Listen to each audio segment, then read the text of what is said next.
भाजपा की सेक्टर 2 पूर्व पार्षद रश्मि सिंह ने बताया बीजेपी की चुनावी रणनीति, वहीं मौजूदा सरकार पर लगाया गंभीर आरोप। मैं सुरभि वर्मा और आप देख रहे हैं ग्रैंड न्यूज। छत्तीसगढ़ में अब कुछ ही दिनों में विधानसभा चुनाव होने वाले हैं। हमारे साथ सेक्टर 2 पूर्व पार्षद रश्मि सिंह जी है जो मौजूद हैं। ये भाजपा की ओर से हैं। अब इनसे ही समझते हैं कि इस बार भाजपा किस रणनीति पर चुनावी मैदान पर उतरने वाली है। मैम बताएंगे इस बार भाजपा किस रणनीति से चुनाव लड़ने वाली है। सबसे पहले तो सुरभि जी आपको नमस्कार करती हूँ और ग्रैंड एशियन न्यूज़ को भी मैं धन्यवाद देती हूँ और राहुल जी को भी धन्यवाद देती हूँ कि आज उन्होंने मुझे बोलने का मौका दिया, इसके लिए बहुत बहुत धन्यवाद। और जैसा आपने पूछा कि चुनावी मुद्दा क्या होगा, तो इस बार बहुत सारे ऐसे मुद्दे हैं जिसको लेकर हम भाजपा के लोग मैदान में उतरने वाले हैं और हमारी पूरी तैयारी हो चुकी है। तो हम ये समझते हैं कि कांग्रेस की जितनी भी चाहे ये योजनाएं लेकर आई थी 36 की 36 योजनाएं, आज वो सब में फेल हैं। तो हमारी रणनीति पूरी तय हो चुकी है और हम पूरी ताकत के साथ हम मैदान में उतरने वाले हैं। इस कि आप भी एक महिला हैं, आप देख रहे हैं कि दिन ब दिन प्रदेश में क्राइम का स्तर बढ़ते जा रहा है। लगातार गैंग रेप की घटनाएं सामने आ रही है। इस पर भाजपा क्या करने वाली है? महिलाओं के लिए इस बार भाजपा का क्या स्टैंड रहेगा जो जनता को अपने तरफ आकर्षित करेगा? देखिए, ये सवाल आपने बहुत ही अच्छा किया है, क्योंकि आज हमारे छत्तीसगढ़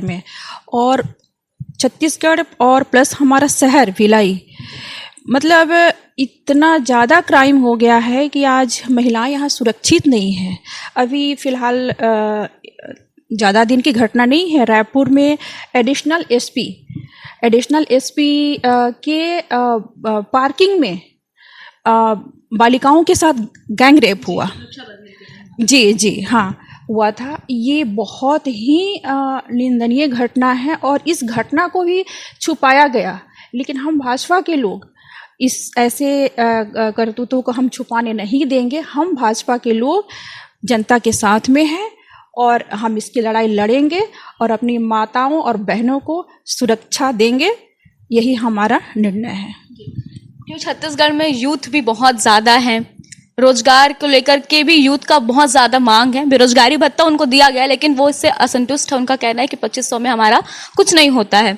इसके लिए अब भाजपा क्या करने वाली है? यूथ के लिए खासा इस बार भाजपा की क्या तैयारी है? देखिए, अभी हाल ही की घटना है पीएससी, जिसमें मेरे ख्याल से 2-3 दिन की घटना है।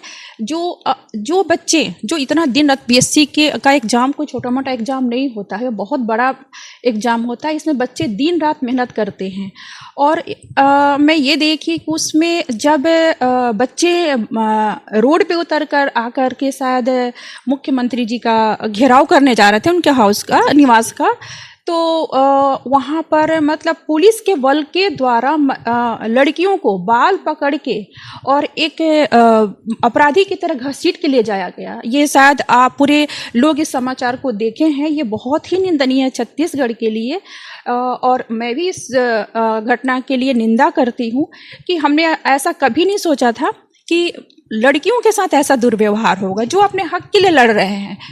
और जहाँ तक आप बेरोजगारी भत्ता का बात करें, बेरोजगारी भत्ता हमारे युवाओं को नहीं चाहिए, उनको रोजगार चाहिए। सीजीपीएससी जैसा बड़ा मामला घोटाला हुआ, कहीं ना कहीं जो अभ्यर्थी थे जो पढ़ा रहे थे और जो पढ़ भी रहे थे, उन्हें कहीं ना कहीं डिस्टर्ब हुआ। उन्होंने कभी ऐसी उम्मीद नहीं की थी कि सीजीपीएससी जैसा बड़ा घोटाला होगा।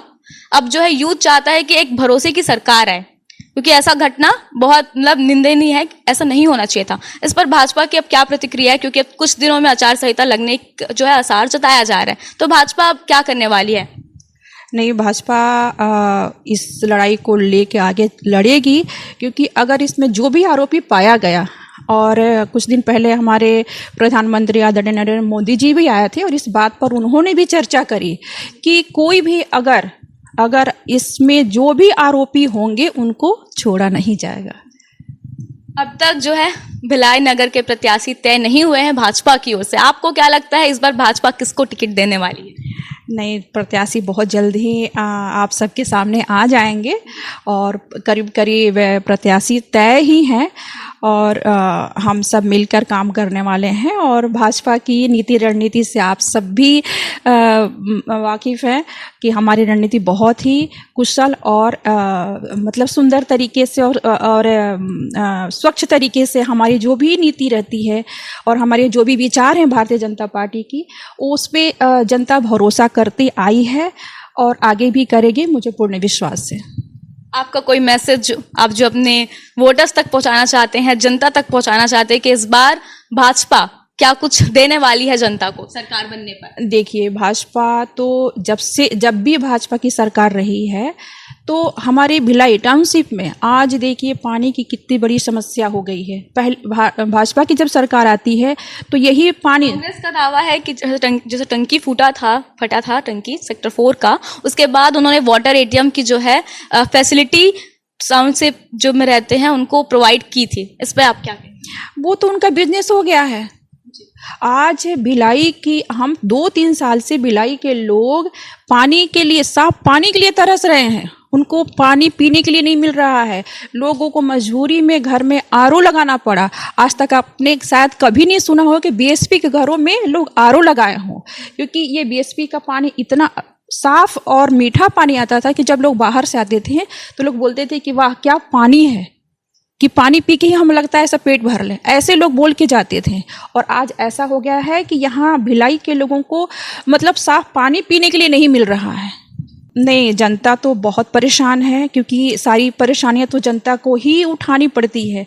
जैसे आपको पानी के लिए भी बताई, और साफ सफाई का मुद्दा देखिए आज कैसे टाउनशिप का हालत इतना ख़राब हो गया है। उससे अच्छा पटरी पार की हालत बेहतर है टाउनशिप से।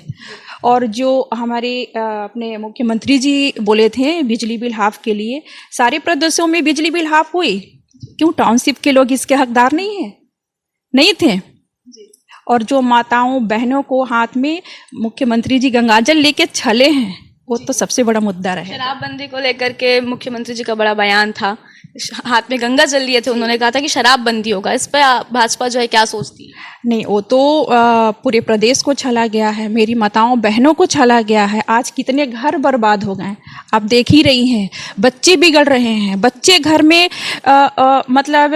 सही उनके मतलब आए दिन यहाँ मर्डर हो रहा है, आए दिन मर्डर हो रहा है। अभी ज़्यादा दिन नहीं, 20 दिन 25 दिन की बात है। कुर्सी पार में आप देखी, कभी दुर्ग में, कभी कुर्सी पार में, कभी मतलब हर जगह मर्डर का सुनाई देता है। जबकि भिलाई का ऐसा कभी माहौल नहीं था। यहाँ भिलाई में, छत्तीसगढ़ में कांग्रेस की सरकार जब से आई है, क्राइम इतना बढ़ गया है कि लोगों को बाहर निकलने में भी डर लगता है।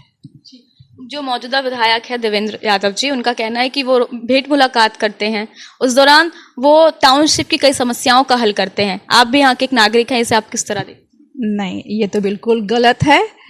हम तो हैं ही, और यहाँ की जो रहवासी हैं वो खासा परेशान है, समस्याओं से इतने परेशान है कि वो उनको समझ में नहीं आता है कि हम किसके पास से समस्या लेके जाएं। जब जाते हैं तो ना वहाँ सुना जाता है और ना वो समस्या का हल किया जाता है।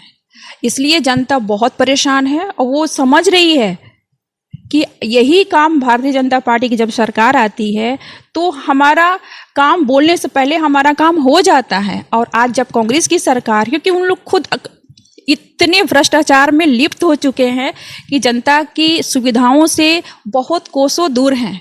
और जहाँ तक विकास की बात है, आज जहाँ भी देखिए, आईआईटी हो, चाहे इंटरनेशनल स्टेडियम हो, चाहे अपना तारामंडल हो, चाहे इंडोर स्टेडियम हो, वो सारे के सारे तो भारतीय जनता पार्टी के सरकार में ही आया हुआ काम है। सिर्फ इन लोगों ने काम किया है तो सिर्फ फीता काटने का काम किया है, और ऐसा विकास तो कुछ भी नहीं दिखाई दे रहा है कांग्रेस का। भारतीय जनता पार्टी जो है प्रदेश सरकार पे लगातार जो है घोटालों का आरोप लगाती है, सीजीपीएससी घोटाला, शराब घोटाला, अब तो गोबर घोटाला भी जो है, गौठान घोटाला, गोबर घोटाला, ये मुद्दे भी सामने आ रही है। तो इस पर आपकी क्या राय है? देखिए, छत्तीसगढ़ में जब से कांग्रेस की सरकार आई है इतने घोटाले हुए हैं। सबसे पहले शराब घोटाला, गोबर घोटाला, कोयला घोटाला, यूरिया घोटाला, चावल घोटाला और ना जाने कितने घोटाले हैं। तो इतना बड़ा घोटाला आज जनता तो देख रही है ना ये सब चीज़ों को।